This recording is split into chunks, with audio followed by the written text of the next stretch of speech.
வெண்டைக்காய் புளிக்குழம்பு செய்ய தேவையான பொருட்கள்: சின்ன வெங்காயம், 3 பல் பூண்டு, வெண்டைக்காய், ஒரு தக்காளி, கொஞ்சம் கருவேப்பிலை எடுத்து வச்சுருக்கேங்க. இப்போ அடுப்பை பற்ற வச்சு கடாயை வச்சுருக்கேங்க. கடாய் காஞ்சவொடனே தேவையான எண்ணெய் சேர்த்துக்கலாம். இப்போ தேவையான எண்ணெய் சேர்த்துக்கலாம். எண்ணெய் காஞ்சிருச்சுங்க. இப்போ நறுக்கி வச்சுருக்க பூண்டு, சின்ன வெங்காயம், கருவேப்பிலை, 3 வரமிளகாய் சேர்த்துக்கலாங்க. இப்போ இதை நல்லா வதக்கிக்கலாம். சைட் பை சைட் வெண்டைக்காயும் தனியாக எண்ணெய் ஊற்றி வதக்கிட்டுருக்கேங்க.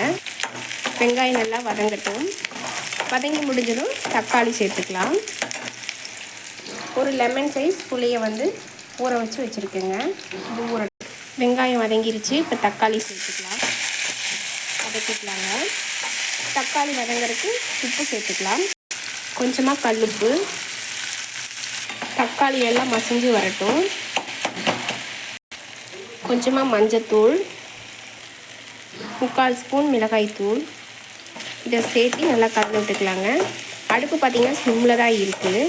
நல்லா வதங்கட்டும். கொஞ்சமாக சக்தி சாம்பார் தூள் சேர்த்துறேன். இதை சேர்த்தி பாருங்கள், டேஸ்ட்டாக இருக்கும்.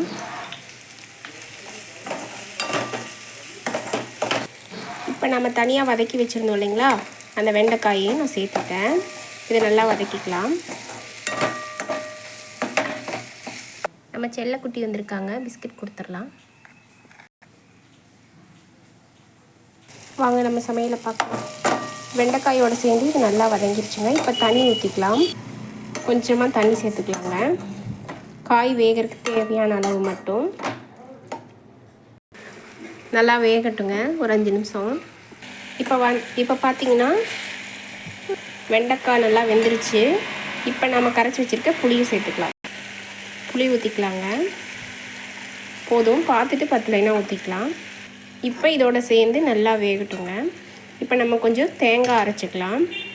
ஒரு கை துருவிய தேங்காய், 1 ஸ்பூன் பொட்டுக்கடலை, கொஞ்சமாக சோம்புங்க, கொஞ்சம் மணத்துக்காக. இதை கொரன்னு அரைச்சி எடுத்துக்கலாம்.